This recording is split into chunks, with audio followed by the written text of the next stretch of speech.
Hi! In front of me is POCO X5 and today I would like to show you how you can rename it. First of all, go into Settings. Now tap on About Phone section and tap on Device Name.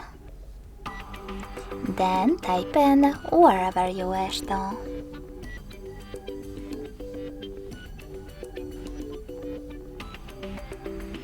When you're ready, you can discard your changes by tapping on the top left corner or save them by tapping on top right one. So when I click, as you can see, name of my smartphone has changed. Thanks so much for watching. If you enjoyed this video, leave a like, comment and subscribe. Bye!